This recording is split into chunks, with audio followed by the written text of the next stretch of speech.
What's going on, everybody? It is 1-2 episode 3.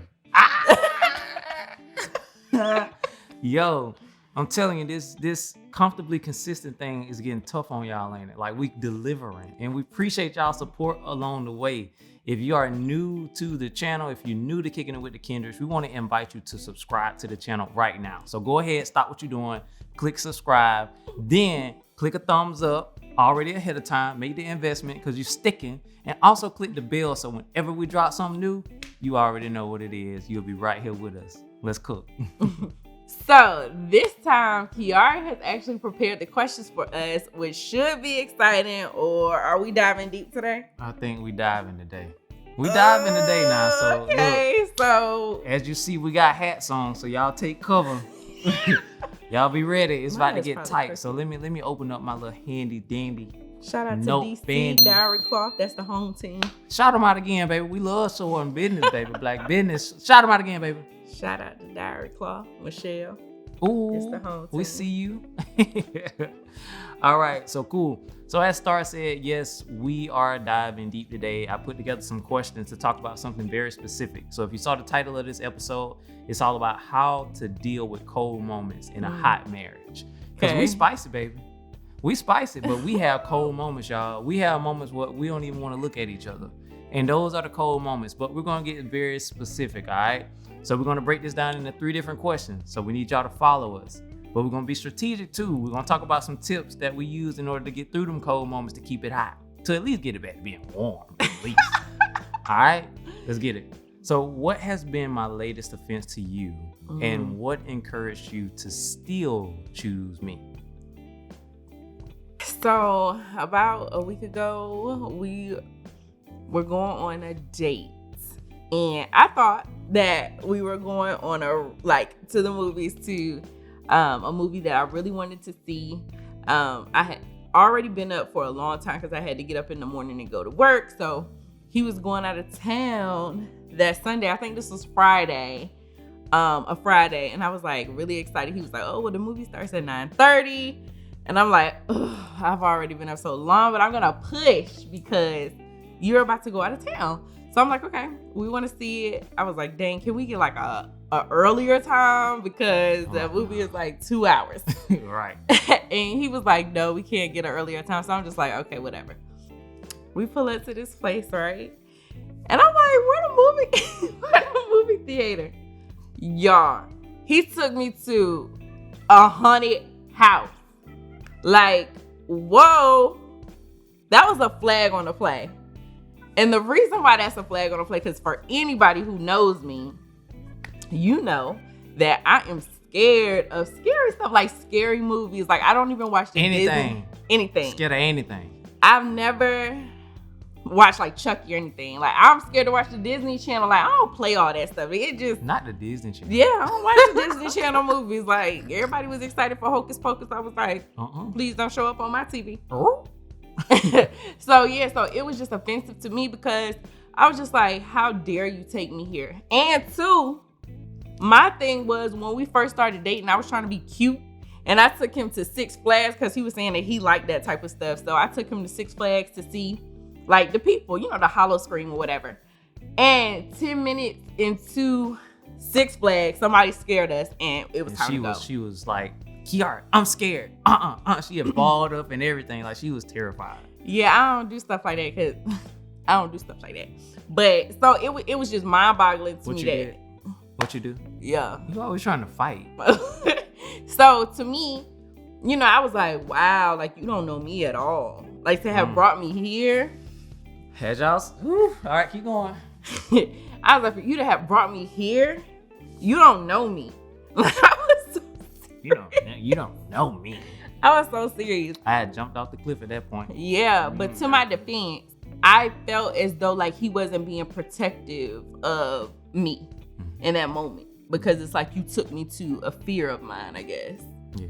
And you had no intention on like just being like, okay, maybe if you had presented it different, like, hey babe, we need to conquer our fears and stuff like that. He was just like, Wait, babe. What we need to do? Hey, like, trying to conquer our fears. Let's go crush No, he it. just was like, ta-da. Who going in there? And then he talking about something. I pay good money for this. Do you think I care about the money you spent? You don't know me. Like that's the bigger than that.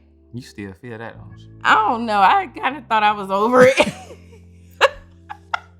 So I still want you to touch on the part like why you still chose me. Because Okay. That's the strategic part. You're we want right. people to know. Okay, you're right. So in that, right, like afterwards we had a big blow up because he just was not understanding that he had messed up because he had put so much effort into making this a different experience for us, a unique experience. However, that experience was traumatizing for me.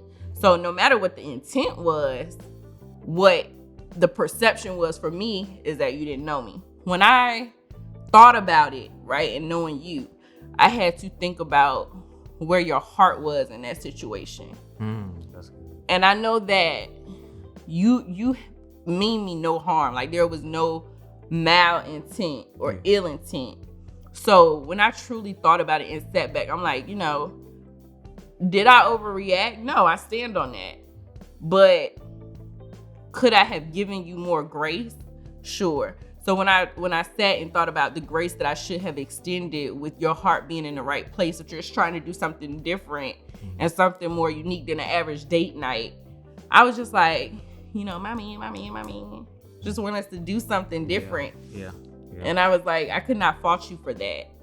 Yeah, and that was the whole focus, man. Like I kind of hate it blew up the way that it blew up because that's probably one of our toughest fights that night. Like I slung some words. Like I was so upset about it because I was in this very selfish place of focusing on the effort that I put into it instead of focusing on what had been a traumatizing experience for her in the past. So my initial reaction was aggravation when I figured out she wasn't going to go in. But once I came out and she was still not receptive of any of the moment, I was like, this is just a waste of time. I told her, like, you're being childish. And at that point, it was completely going downhill. You know that what I'm man saying? called like, me childish. Like, it was all flesh, though. It was. all I was flesh. like, childish. Like, Yeah. And for those who, we got to be mindful of the spiritual terms. But when we say flesh, it's like all of the things that are pretty much opposite of Christ, right? Like I wasn't patient with her. I wasn't loving on her, any of that, because I was just focusing on all my effort and also the money that I put into it. I'm like, girl, like if you don't come in this goddamn honey, how these people fake, like they paid. But I think, after the whole situation, I think we both took notes from it. And, it wasn't a take note situation where we expected each other to right their wrongs and say, oh my God, I was this bad person. It was literally a point where we were trying to define how do we take the next step as a married couple and also as individuals. And the biggest thing I took from it was taking my homeboy Khalil and my best friend Eric.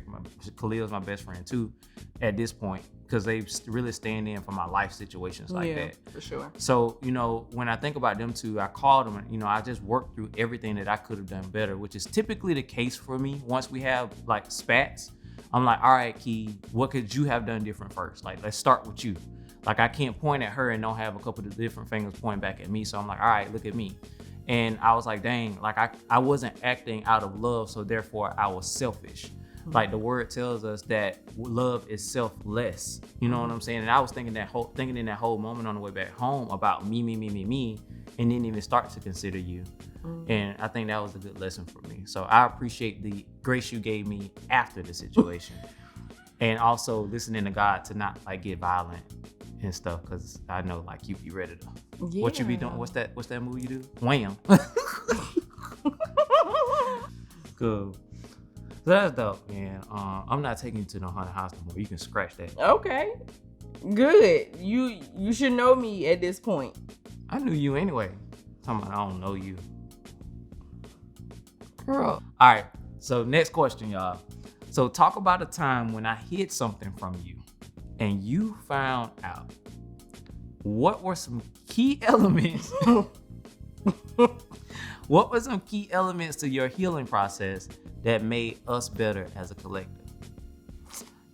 This one I never even told you. Well, then that's crazy, ain't it? No, I'm gonna say it. I'm gonna say it because it was good. So, when we were dating, there was this moment where, you hot. You weren't expecting this one. I don't know what you're talking about yet. It's coming. You'll pick it up. So it was this moment when we were dating. This was pre-engagement, pre all of that, where I still had some loose ends on my side, and I was still tending to some of those loose ends. Is that new age? That's how I'm talk? gonna say it. Okay. Yeah, that's how I'm gonna say it. Okay. Uh-huh. And Star ended up finding out about it. So knowing the retaliation spirit my beautiful queen can have at times, she had the opportunity to retaliate, and she also started tending to one of her loose ends. Not tending to, but she tended to one of her loose ends. I won't say to the full extent, but there was a touch of it, and I didn't know anything about it. But after we got engaged, I think you told me about what I happened. probably did because I'm a truthful person. Yeah, you'll give me that truth. I sure will. You'll give me that truth. Get But when that burden up off me. not the burden. Well, That burden up off me. when she told me, like, of course I was upset, but I kept telling myself, I'm like, I can't have room to be upset. So it was one of those things like choose your battles, Keith. You know, it was one of those situations. But it made her stronger because she, in the moment that she told me, she had no need to tell me. Like, she already had the ring. Like, she already had all of that. Well, maybe that was your defense, though. Once she told me, I felt really good about who I chose to be my life mate, because I'm like, shoot, she didn't owe me that truth in that moment. Like, I wouldn't have never figured that out. So for her to bring me that truth, it's like, dang, there's nothing about this woman that I would be blindsided by. And even if worst case scenario, if something was brought to me that she didn't tell me, I know that she can fill in the rest of the picture in a way that I can be protected. You know what I'm saying? Like, yeah, babe, like, I know I didn't tell you this, but this is what happened. And I know that's gonna be fact. Whatever she says is gonna be fact, even if it's not delivered in optimum time or something that's comfortable for me. She gonna tell me the truth, and I respect that. Like, I respect you before anything else. Yeah. I do respect you. That's good. Something that you heard that I found out was recently. Oh yeah. Kiara has this thing where he likes to right all his wrongs, no matter how far back they go. I don't want that on my track record, yo. I'm trying. So he was in a relationship when he was younger that he felt like he did the young lady very wrong. Like, very, very wrong. And I know we've talked about it many, many times, like, that it was still on him just based off some situations. Like, he just felt bad for how he did young lady one. So recently, Kiara decides that he wants to befriend her on Facebook, just to, I guess, to say, hey, our path, I'm a changed man. Like, I'm not who I was before. I'm sorry, which I respect. Like, anybody who can do that for a woman, because, you know, when you're growing up as a girl, that's when you love the hardest. Yeah. So I think when people do things to you, that heartbreak just hits different. And if you don't get the correct answers or closure that you have, then you always have these what if scenarios. So I understood the reason why you wanted to bridge that gap and just, you know, apologize. But it was just the way that it was done, because I'm such an understanding person that it was tough for me to understand, like, why you would go. Y'all, he done emailed and everything. It was a lot going on that it was just like he wanted to make sure he got it off his chest, and he didn't go about it in the right way, but his heart was in the right place. How do you feel like that made us stronger, though?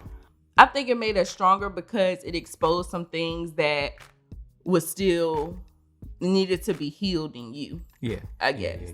That you were carrying the weight of. That, and it was something that I couldn't tap into for you. Yeah. Yeah, hands down. So, I think it helped heal, because I think that one person is someone who was very, like, you cared about a lot. Mm-hmm. So you hurting that person and you becoming a different type of man, it was almost like, you know, I don't want to be with you or anything, but I just want you to know that, you know, I am changed and I'm sorry. Yeah. Question 3. How do you handle my transparency of attraction to attributes that you may not have? Do you push to adopt those characteristics or become bitter to my expression? Why? Star says she don't have a style, a type, But let me tell you something. Let me tell you something. You look at me. You look at me for a second. Let me tell you something. She does. What? You definitely got a type. You my type? No, What? I'm one of them. I'm an option. I'm the option, baby. Don't get it twisted.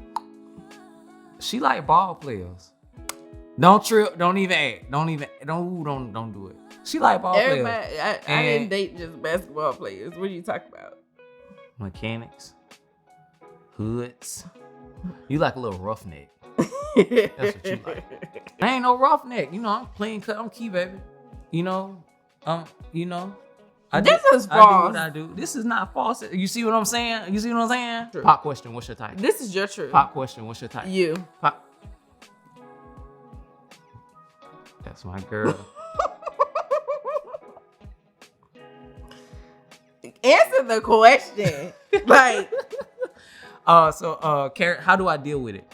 It doesn't bother me when I know that you have an attraction to a characteristic that I don't have. It does not bother me because I'm human. Like, I can't do everything. I can't be and do everything you expect me to do. I actually find a lot of enjoyment in trying to reach some of those characteristics within reason, though. Like, say for instance, if you like buff guys, I like to work out, so why can't I try to reach a couple different goals just to be a little more sexier to you? I think that's dope. I think 50-50. I think it just depends on what it is. Like, sometimes when you say, like, who your celebrity crushes are and, like, just based on your history, like, sometimes It's all over the map. a lot of them don't look like me. Man. So, with that being said, I don't think it causes insecurity because I am that girl. Ow. But What, baby? What, I am baby? that girl. What, But baby? what I will say is sometimes, as far as body type, it does like make me be like, I'm about to get a BBL, and you gonna be able to tell me Not a BBL. BBL. Oh God. Yeah, Don't get her started. Don't get her started. Don't get her started on the You be BBL. like, you gotta build a body. I could buy it too. I think that's probably the only thing that like kind of frustrates me because I know like where I used to be.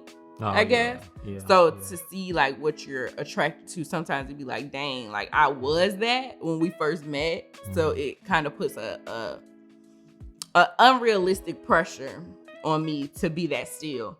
And I should just love who I am and know that who I am is solid enough for you. That's something that I always try to strive to make you feel and give you a track record of that. Like, don't ever feel like you got to be like these template cut women on Instagram. Like, you don't have to be that. I've been in love and have been so attracted to you through every single stage of your life.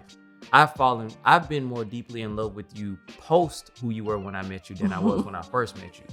So, and you've been a woman right now. BBL me. That one tough. I like some I can grip. Oh. But with that, we out of the tough zone, baby. That's all we got for this round. Again, make sure you hit that bell because episode 4 is also going to be fire. Because we digging into intimacy. Oh, whoa. Foul on the play. Listen, we'll see y'all on the next episode. You got anything you want to say before we close out? My man. My girl. Yeah. Yeah.